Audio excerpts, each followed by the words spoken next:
Vaheguru Ji Ka Khalsa, Vaheguru Ji Ki Fateh.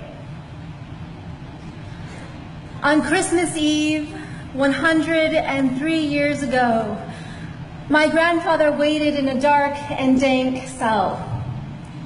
He sailed by steamship across the Pacific Ocean from India to America, leaving behind colonial rule. But when he landed on American shores, immigration officials saw his dark skin, his tall turban worn as part of his Sikh faith, and saw him not as a brother, but as foreign, as suspect, threw him behind bars where he languished for months.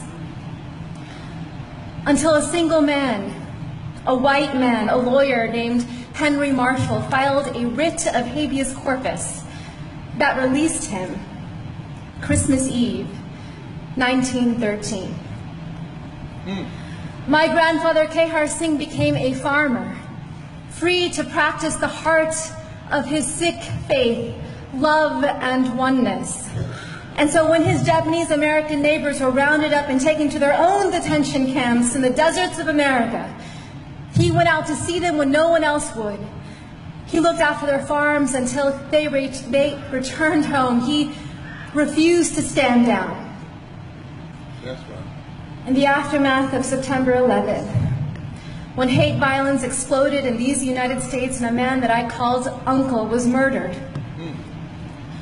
I tried to stand up.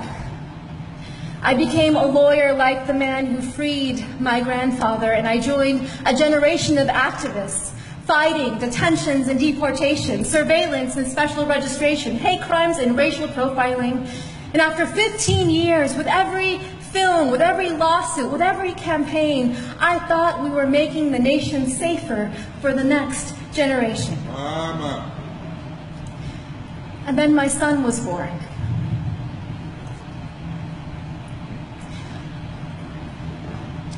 On Christmas Eve, I watched him ceremoniously put the milk and cookies by the fire for Santa Claus. And after he went to sleep, I then drank the milk and ate the cookies. I wanted him to wake up and see them gone in the morning. I wanted him to believe in a world that was magical. But I am leaving my son a world that is more dangerous than the one that I was given. Because we are raising a brown boy in America. A brown boy who may someday wear a turban as part of his faith. And in America today, as we enter an era of enormous rage, as white nationalists hail this moment as their great awakening, as hate acts against Sikhs and our Muslim brothers and sisters are at an all-time high, I know that there will be moments, whether on the streets or in the schoolyard, where my son will be seen as foreign, as suspect, as a terrorist. Just as black bodies are still seen as criminal. Brown bodies are still seen as illegal. Trans bodies are still seen as immoral.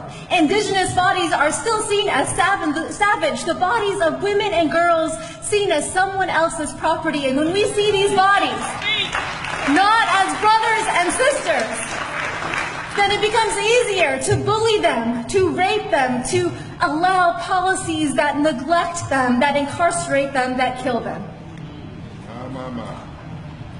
Yes, Rabbi. Yeah. The future is dark.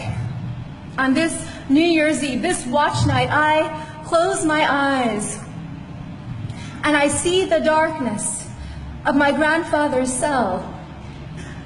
And I can feel the spirit of ever-rising optimism in the Sikh tradition, Chardi Kala, within him. And so the mother in me asks, what if? What if this darkness is not the darkness of the tomb, but the darkness of the womb? What if our America...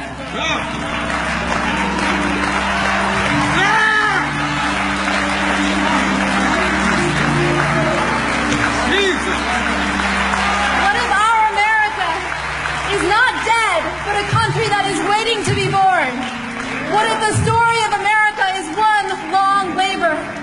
What if all of our grandfathers and grandmothers are standing behind us now, occupation and genocide, slavery and Jim Crow, detentions and political assault? What if they're whispering in our ear today, tonight, you are brave? What if this is our nation's great transition?